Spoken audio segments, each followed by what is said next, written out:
நேற்றுக்கு வந்து முத்துக்குமரன் வந்து நைட்டு தீபக், ராணவ் அண்ட் மஞ்சரி இவங்க 4 பேரும் அவங்க இந்த ப்ளூ டீமில் ஆக்சுவலாக இருந்த 4 பேரும் சேர்ந்து டிஸ்கஸ் பண்ணிகிட்டு இருக்காங்க.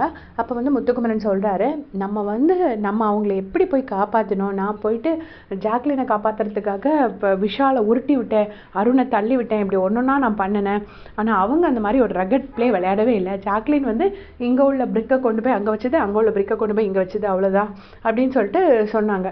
அதுக்கப்புறம் நம்மகிட்ட இருந்து போகிற பிரிக்கு இங்கேருந்து பிங்க் டீமுக்கு போகுது, அங்கேருந்து அங்கே போகுது அப்படின்னு சொல்லிட்டு ரொம்ப காமெடியாக சொல்லிட்டு இருக்காரு. அதுக்கப்புறம் என்னென்னா, ஒரு வாட்டி கொஞ்சமாவது சப்போர்ட்டுக்கு வந்தாங்க.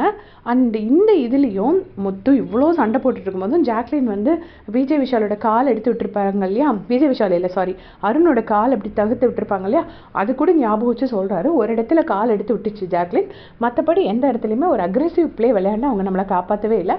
ஒரு நம்ம அக்ரிமெண்ட் போட்டபடி நம்ம அவங்கள ஃபுல்லாக காப்பாற்றணும். நம்ம அதுக்கப்புறம் நீங்கள் கொண்டு போய் இப்போ அங்கேருந்த பிரிக்கை வேறு திரும்பி கொண்டு போய் கொடுத்தீங்க தீபக்கண்ணே, நம்ம உறவு மேம்படணும்னு, உறவு எப்படி மேம்பட்டுச்சு பார்த்தீங்களா அப்படின்னு சொல்லிட்டு இருக்காரு.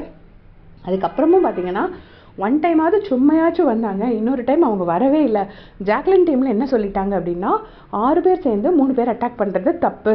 அதாவது ரெட் டீம் வந்து அவுட் ஆஃப் த கேம் அந்த பக்கம் உட்காந்து அழுதுட்டு இருந்தனால பிங்க் டீம் வந்து ப்ளூ டீமுக்கும் பிங்க் டீமுக்கும் சண்டை நடக்கும்போது நாங்கள் வந்தால் அது வந்து 6 பேர் சேர்ந்து 3 பேர் அட்டாக் பண்ணுற மாதிரி ஆகிடும், ஸோ அது தப்பு, அதனால நாங்கள் வரலங்கிற மாதிரி சொல்லியிருப்பாங்க.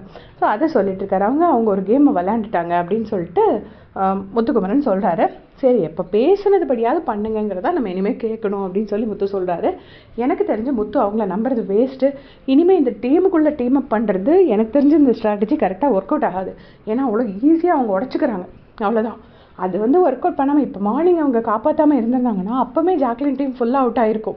முத்துக்குமரன் டீம் ஹெல்ப் பண்ணாமல் இருந்திருந்தால் அப்போவே எல்லாமே அவுட் ஆகிருந்திருக்கும். ஸோ அவங்களும் அவுட் ஆகிட்டு போகிறாங்க, இவங்களும் அவுட் ஆகிட்டு போகிறாங்க. Let the deserving team win மாதிரி இருந்திருக்கும். எனக்கு தெரிஞ்ச இந்த அலையன்ஸ்னால தான் இந்த மாதிரி அவங்க வின் பண்ணுற சூழ்நிலை ஆயிடுச்சு அப்படின்னு தோணுது. ஆனால் இந்த அலையன்ஸை முத்து சும்மா போடலை. ஃபஸ்ட்டு டே வந்து பிங்க் டீமுக்கு ரெட் டீம் ஃபுல்லாக சப்போர்ட் வந்ததுனால சரி அவங்க 2 பேரும் அலையன்ஸ், அப்போ நம்ம 2 பேரும் அலையன்ஸ் போடுவோங்கிறது மாதிரி தான் இவர் அலையன்ஸ் போட்டார். ஆனாலும் இந்த அலையன்ஸ் போடாமல் இருந்தால் எல்லோ டீம் ஃபஸ்ட்டே அவுட் ஆயிருக்கும் அப்படின்னு நான் நினைக்கிறேன். உங்களுடைய கமெண்ட்ஸ்